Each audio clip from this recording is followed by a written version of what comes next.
People describe creepy things that happen while alone in the house. Before that, like and subscribe. As a kid, and even as an adult, being home alone was paradise. No parents, no chores, food everywhere, and all the time in the world to do anything you wanted. However, nothing makes all this turn into a nightmare faster than hearing a bump in the night, or seeing a dark silhouette at the end of the hallway. Here are some creepy, alone in the house, stories told by those who were just sitting at home all by themselves, when they encountered something that definitely would not help them sleep. These tales read like scary short stories by master horror writers, but they're completely real. After reading their accounts, you might want to call a friend over for a sleepover. Artist appears at door and shows girl increasingly disturbing paintings. I was home alone and heard the doorbell ring. I opened up to see this man there holding a large square bag.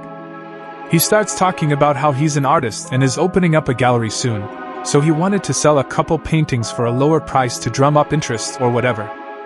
I'm Canadian and uber polite, so I just nodded and let him open the bag and start showing me the paintings. They were nice couple landscapes, couple portraits, and then the nude started. This went past nude art. First one was painted and was okay, then the second one seemed more photorealistic and depicted a very messed up orgy. Then it went through bestiality and gore and just got really intense and awful. The man just stood there flipping through the canvases and grinning at me. At one point, he made a small step towards me, and I just blurted out I didn't have enough money to pay for anything and slammed the door. I checked a couple minutes later, and he was still there. I shouted out from a window that I was gonna call the police, and he left. Silhouette appears and reappears in multiple rooms. I got up around 2 a.m. I don't really remember the exact time, but it was past midnight. I saw a figure in the hallway, like a silhouette. I couldn't see the face, but I could swear it was looking at me. I went back to my room, took a breather, went out again, and it was still there. I closed my eyes and shook my head, looked back, it was gone. I went to the washroom because I felt like I was going to piss myself, and when I got out to go back to my room, the figure was in front of my room, looking at me. I closed my eyes and reopened them, it was gone. I never saw it again. Teen has visitors walking in her backyard. When I was a teenager, I lived in my father's basement. He would frequently go on business trips, and I would be alone in the house for up to a week at a time. One evening in spring, I was up alone watching TV at around 2 a.m. when I heard through the open windows what sounded like two distinct sets of footsteps outside, walking from the front yard, around the side, and into the backyard, where they stopped. It was then that I realized that since all my lights were on, I couldn't look outside, but from outside you could see me. I immediately panicked, shutting off my TV and lights, so now I was alone in my basement, with no lights on, with what I thought were two prowlers sitting on my back deck. I don't know how long I was frozen in the darkness, but after I didn't hear any more sounds for a while, I quietly crept upstairs to try to get a better look into my backyard. Thankfully, all the lights upstairs were already off. Unfortunately, with the way the bushes and patio umbrella were set up, there were large blind spots where it sounded like those footsteps stopped. I considered calling 911, but then when my father would inevitably find out, I knew I'd be forced to stay with my aunt when he went out of state, so I stared at that deck waiting to see movement for at least 10 minutes before I began convincing myself that my mind was playing tricks on me. I decided to go investigate outside. I grabbed the closest thing to a weapon I could, an old shepherd's axe, went out my front door, and crept around the side of my house, crouching behind a bush.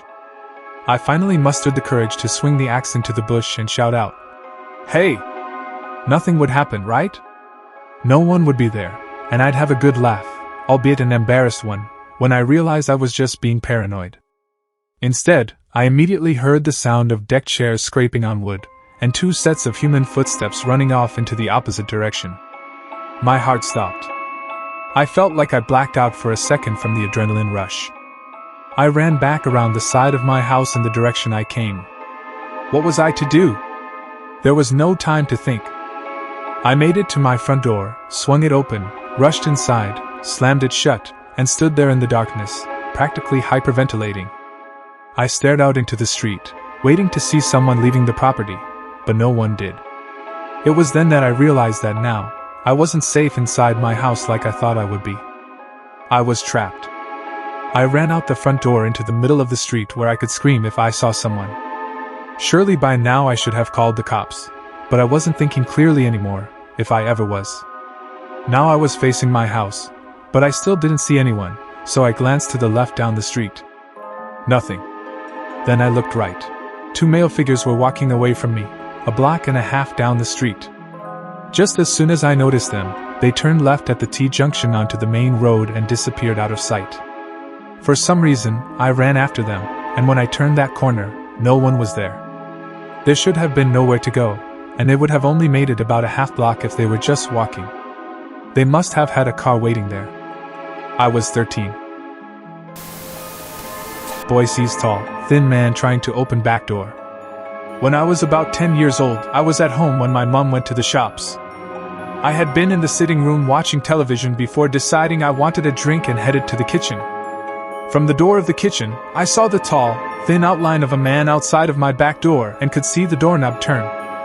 He put his hand through the cat flap but was unable to reach the door. He went after a few minutes, so I removed the key from the back door and put it on the kitchen table. I sat on the stairs in front of the front door until my mom got back. Terrified. Man hears loud cackle while doing laundry in basement. One day while doing my laundry, one of the lights blew out in my basement. My basement is set up so that the laundry room is split from the other side of the basement with a wall and a door. In order to get upstairs, you have to exit the laundry room and go through the other part of the basement. Since there was only light on one side, it was pretty F***ing dark. I finished the laundry I had to do while dreading the walk through the dark basement. I exited the laundry room and got halfway through the basement when I heard a loud cackle. Imagine the sound people make when they imitate a witch. Take that and imagine that the witch had been smoking for 50 years, making her voice deeper and hoarser. That is what I heard clear as day, right behind me. I did not look or hesitate. I bolted for the stairs. I waited until my father got home, and then changed the bulb. I have yet to hear that cackle since, and I have not told a single person in the house about it. Girl can't explain how her portrait fell off shelf. My mom has mine and my siblings' framed senior pictures on a shelf. As the middle child, mine was staggered behind the other two. My family left on a trip, but I had to stay back and work. A few hours after they left, there was a smashing sound. I went into the room and saw my frame lying in the middle of the room with its glass everywhere. I don't know what made it fall, especially that hard, or how it fell without knocking over the other pictures. House sitter spots large, hairy creature on back porch. I was house sitting for my parents, who live in the actual middle of nowhere. The closest neighbor they have is about a mile away. My parents had taken their dogs with them on vacation to the beach, so it was an eerie and silent house to be in.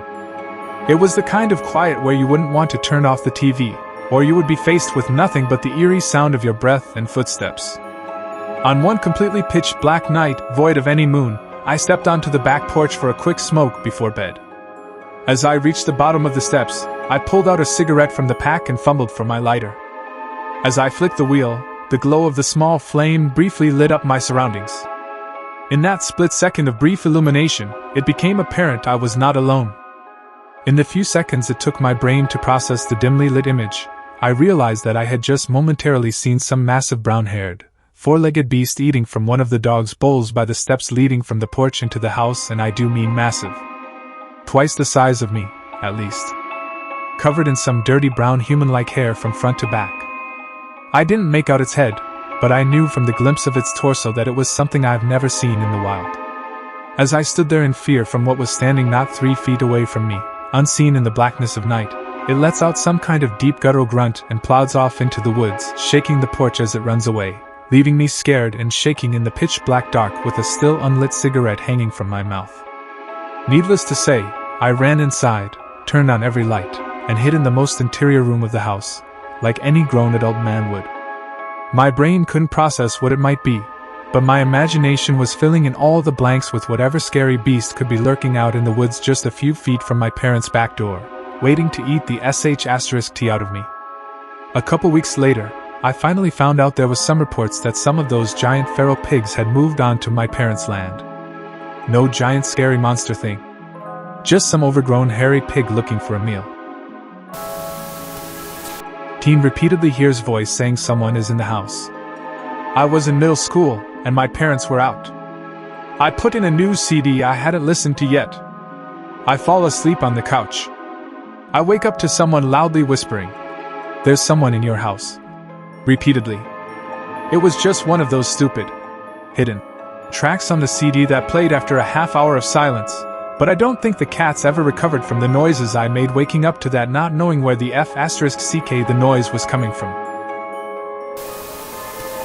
Boy finds missing toy reappear after leaving room.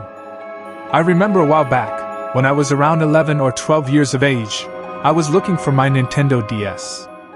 I looked everywhere under my bed, behind my pillows, on my shelves, in wardrobes, and even the inside of my bed cover.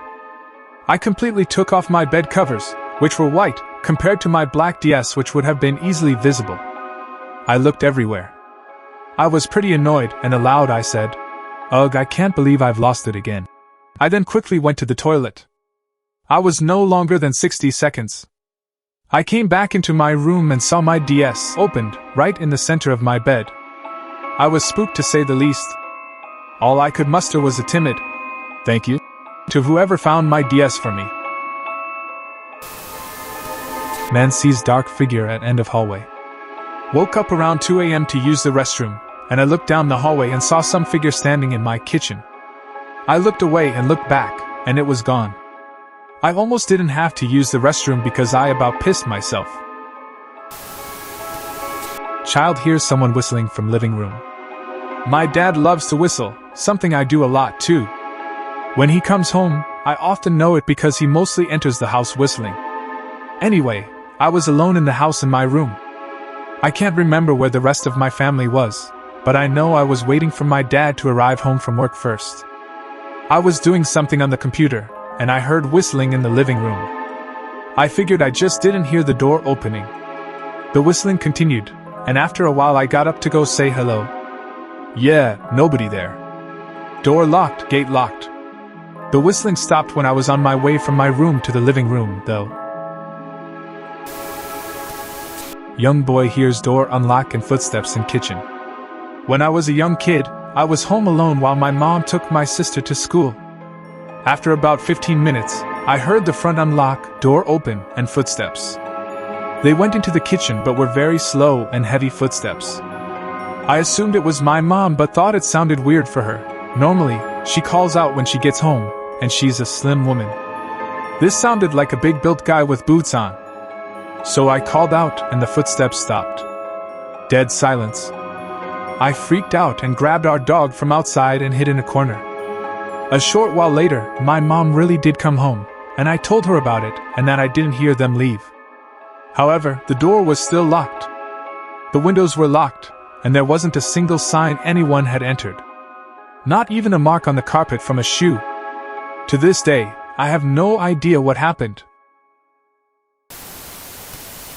Bearded stranger attempts to enter inside home. I live in a slightly rural spot. One night, after about midnight, I hear banging on my door. I thought it was my boyfriend attempting a booty call, as he is apt to do. When I got to the door, I could see through the small glass window, but instead of my boyfriend, I saw the side of an unfamiliar bearded face. He didn't see me, and I backed away from the door. My house was in a cellular dead zone, so I knew my cell was useless.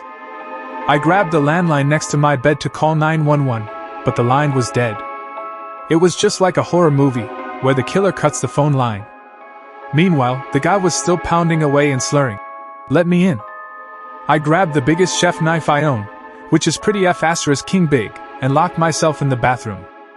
I stood on the edge of the tub behind the shower curtain, figuring I might have a chance if I jumped on him from above and stabbed him between the neck and shoulder when he tried to bust down the door. I was terrified, but also pleased with my plan and waited. He started working his way around the outside of the house.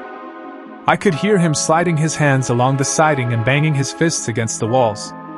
For a split second, I reveled in my surprisingly badass plan, then I realized the sabotaged phone hadn't been charged in days. Maybe one of the other handsets still worked? I have never felt more fear than the moment when I climbed down from my hiding spot, unlocked the bathroom door, and went in searching for a second handset, all while a man was moving around the outside of my house, violently trying to unlock every door and window. I found a phone, and it worked. I dialed 911, but the closest officer was over 15 minutes away. I was told to stay on the line, but locked myself in the bathroom again. That was the longest 15 minutes of my life. When the police arrived, they had me identify a cuffed, scruffy, drunk off his ass dirty hippie kid. Apparently, there had been a party down the road. He got disoriented and thought my house was his friend's house. He was trying to get back inside the party. For 20 minutes of pure terror.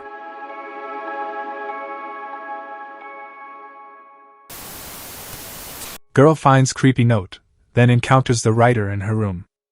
When I was 19, my parents and brother had gone away for the weekend, and I stayed behind.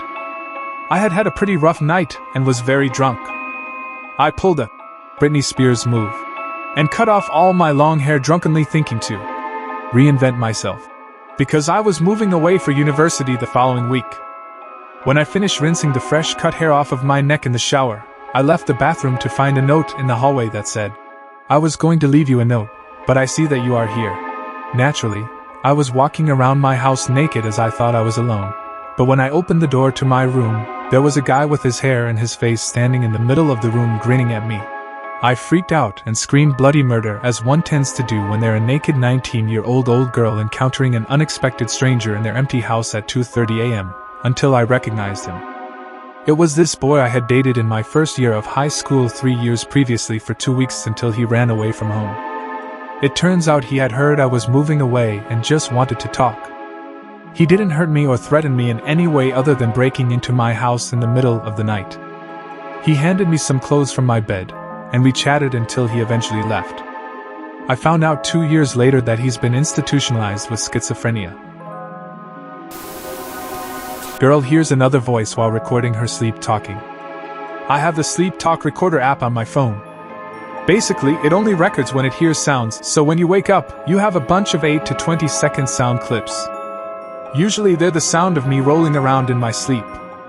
But one night, I was home alone, parents were out, brother was at a friend's house, and when I woke up and was listening to the recordings, I heard 1, 2, in what sounded kind of like a German man's accent. There's no way I could have made that sound. I'm a teenage girl. Thanks for watching. Subscribe for our channel for more.